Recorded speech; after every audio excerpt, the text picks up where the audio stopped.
Bismillahirrahmanirrahim. Assalamualaikum warahmatullahi wabarakatuh. Penonton setia channel Eva Privat.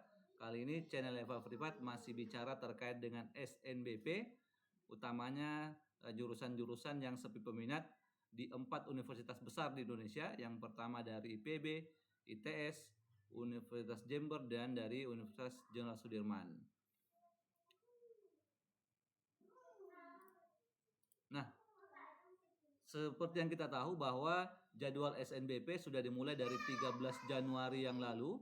Itu registrasi akun SNBP itu 13 Januari sampai dengan 18 Februari.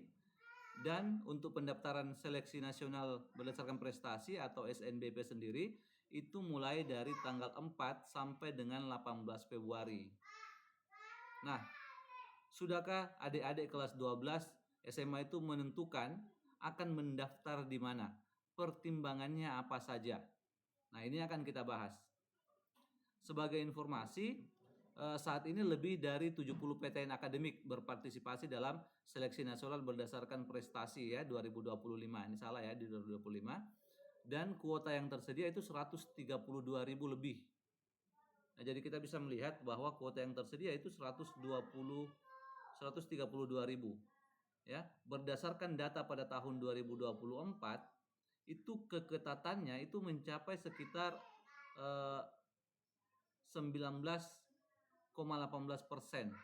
Artinya itu hanya sekitar 4 sampai 5 dari 100 pendaftar yang berhasil diterima. Coba bayangkan, 4 sampai 5 dari 100. Artinya akan ada 95 orang terdiskualifikasi. Ya. Nah, pertanyaannya, bagaimana caranya supaya kita punya peluang diterima itu tinggi? Apa strateginya? Nah, kali ini kita akan bagikan salah satu strategi. Strateginya, salah satu yang paling jitu itu adalah kita harus memilih jurusan yang sedikit peminatnya. Tapi tentu saja sesuai juga dengan minat kita ya. Jangan asal sedikit peminatnya kita pilih. Kita harus melis jurusan-jurusan mana yang sesuai minat kita dan juga sedikit peminatnya. Artinya saingan kita sedikit. Kalau saingan kita sedikit, maka peluang diterima kita itu akan semakin besar gitu. Untuk itu channel Privat kali ini akan membahas jurusan-jurusan sepi peminat di 4 universitas besar di Indonesia. Yang pertama di IPB ya. Nah, ini kita lihat jurusan teknologi manajemen ya, itu peminatnya 23, yang diterima hampir sama 21. Artinya di prodi ini hanya 2 yang gagal, 2 orang saja yang gagal. Ini kan lumayan besar peluangnya nih ya. Kemudian selanjutnya ini masih D4 teknologi dan manajemen ternak, tapi ini kampus Sukabumi. Ini peminatnya 39, yang diterima 21 atau daya tampungnya 21. Masih cukup besar. Ini hanya sekitar 18 orang ya yang gagal. Nah, seperti itu. Selanjutnya masih teknologi dan manajemen pembenihan ikan, tapi ini di kampus utama nih, di kampus utama. Jadi peminatnya lebih besar. Ini 58, daya tampungnya 21 ya. Ini untuk kelas IPB ini masih sangat besar peluang untuk diterima. Kemudian D4 ekowisata peminatnya 68, daya tampungnya 27 ya. Ini masih sangat besar. Kemudian D4 teknologi dan pengembangan masyarakat pertanian peminatnya 78, daya tampungnya 21. Nah, ini sangat besar sebenarnya. Oke, selanjutnya D4 teknologi produksi dan manajemen itu peminatnya 94, daya tampungnya 32. Nah, ini mulai besar nih. Kemudian D4 paramedik veteriner peminatnya 102, yang diterima 21 ya. Ini mungkin kelihatan peminatnya besar dan ini sedikit yang diterima, tapi untuk ukuran untuk ukuran IPB ini sudah sangat besar peluang ya. Oke, selanjutnya ada manajemen agribisnis kampus Sukabumi, peminatnya 106, daya tampung atau yang diterima 27. Kemudian selanjutnya teknologi dan manajemen ternak, ini peminatnya 114, daya tampung 21 ya. Ini rata-rata masih sama nih. Dan yang terakhir untuk IPB itu ada D4 komunikasi digital dan media, peminatnya 137, daya tampungnya 27 ya. untuk prodi digital dan media ini sudah sangat luar biasa gitu, apalagi kampusnya IPB ya. Oke, selanjutnya daftar jurusan sepi peminat di ITS, Institut Teknologi 10 November ya. Ini ada 10 juga yang kami siapkan, kami list berdasarkan informasi atau data tahun 2024. Nah, di tahun 2024 itu sains analitik dan instrumentasi kimia itu peminatnya 58, daya tampungnya 18. Oke. Kemudian teknologi rekayasa konversi energi itu peminatnya 65, daya tampungnya 36. Wah, besar sekali nih, apalagi konversi energi ya.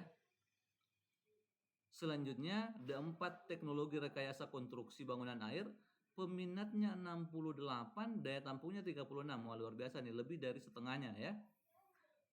Selanjutnya, D4 teknologi rekayasa manufaktur, ini peminatnya 98, daya tampungnya 36 ya, hampir sepertiga ya, lebih dari sepertiganya ya.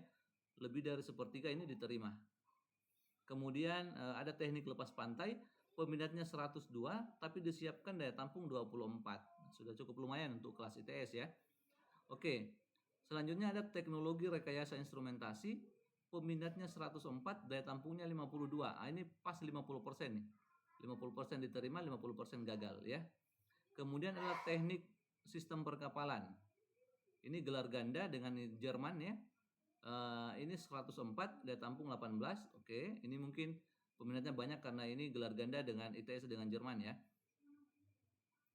Kemudian yang selanjutnya ada 4 teknologi rekayasa otomasi, 109 peminatnya, daya tampungnya 52, artinya lebih dari setengahnya ya, ditolak. Nah, selanjutnya ada nih fisika. Peminatnya 125 di ITS tuh, daya tampungnya 68. Nah, lumayan nih. Kemudian D4 teknologi rekayasa kimia industri, peminatnya 139, daya tampungnya 52. Nah, seperti itu ya. Jadi teman-teman silakan lihat saja kira-kira berminat di mana nih. Untung-untung kalau ternyata di tempat yang peminatnya sedikit, daya tampungnya besar. Nah, seperti itu. Selanjutnya ini dari Universitas Jember. Nah, ini lagi-lagi muncul S1 fisika nih. Di sini S1 fisika ini peminatnya 74, daya tampungnya 35. Nah, seperti itu. Lebih dari setengahnya ya. Kemudian D3 administrasi keuangan, 43 peminatnya, daya tampungnya 20. Selanjutnya D3 usaha perjalanan wisata, peminatnya 66, daya tampungnya 25. Selanjutnya S1 ilmu tanah, peminatnya 56, daya tampungnya 20. D3 perbajakan, nah, ini bisa jadi orang pajak nih. Peminatnya 84, daya tampungnya 30. Kemudian selanjutnya ada D4 teknologi rekayasa elektronika, peminatnya 7. Nah, coba dibayangkan, daya tampungnya 18. Artinya kalau masuk ke sini, ini kan peminatnya lebih sedikit daripada daya tampungnya nih. Peminatnya 7, daya tampungnya 18. Berarti otomatis keterima semua nih ya. Seperti itu. Kemudian ini D4 rekayasa perencanaan mekanik. Nah, ini juga sepertinya begitu nih. Peminatnya 11, daya tampungnya 12. Nah, ini kalau daftar di sini dengan dengan yang sama-sama seperti tahun lalu, maka pasti lulus nih yang di sini nih. Ya, siapa tahu aja ada cocok nih. Kemudian selanjutnya ini ada D4 teknologi rekayasa konstruksi bangunan. Ini juga peluangnya sangat besar. Peminatnya 18, daya tampungnya 12, artinya hanya 6 saja yang ditolak. Kemudian D3 kesekretariatan, peminatnya 32, daya tampungnya 20. Ini juga sangat besar peluang. Selanjutnya yang terakhir dari Jember itu ada D3 akuntansi, peminatnya 35, daya tampungnya 30. Ini juga sangat besar, lebih dari setengahnya diterima. Nah, yang terakhir ini dari UNSU. Di UNSU ini yang pertama ini bahasa Mandarin ya. Bahasa Mandarin D3, daya tampungnya 30, yang diterima 12. Coba bayangkan, yang mendaftar 12, yang diterima 30. Berarti ada 18 kursi kosong nih. Ya, diterima semua artinya nih. Ini selanjutnya budidaya ikan D3. Peminatnya 14, yang mendaftar disiapkan kursi 36, keterima semua juga nih. Ya. Ini artinya tahun lalu di prodi-prodi ini terima semua. Kemudian selanjutnya perencanaan sumber daya lahan D3, ini pendaftarnya 20, daya tampungnya 36, ini keterima semua nih. Ini juga bisnis internasional D3, peminatnya 38, daya tampungnya 27. Oke lah, kalau ini ada yang ditolak nih 11 orang nih. Ya, 11 orang tolak. Kemudian ini budidaya ternak, peminatnya 38, daya tampungnya 60. Ini keterima semua juga nih. Bahkan masih ada 22 kursi kosong.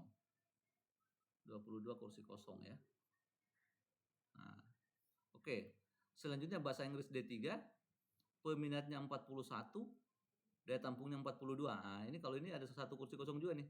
Satu kursi kosong. Selanjutnya agribisnis D3, peminatnya 62, 36 daya tampung, berarti ada sekitar ya 28 orang ditolak gitu. Kemudian akuntansi D3, peminatnya cukup banyak 101, tapi yang daya tampungnya juga banyak 27 ya, artinya sekitar 20% keterima lah. Oke, selanjutnya ada fisika lagi nih. Daya tampung 60, peminat 108, lebih dari setengahnya diterima. Dan yang terakhir dari 40 program studi yang kita ajukan sebagai jurusan yang sepi peminat itu adalah administrasi bisnis. Peminatnya 121, daya tampungnya 27 ya. Jadi itu dia 40 ya program studi atau jurusan sepi peminat dari 4 universitas besar di Indonesia. Yang pertama dari IPB, dari ITS, dari UNED, dari UNSUP. Bahkan ada beberapa program studi yang semuanya pasti keterima ya, karena lebih banyak daya tampung daripada peminat. Semoga informasi ini memberikan tambahan referensi untuk mendaftar di SNBP tahun 2025. Assalamualaikum warahmatullahi wabarakatuh.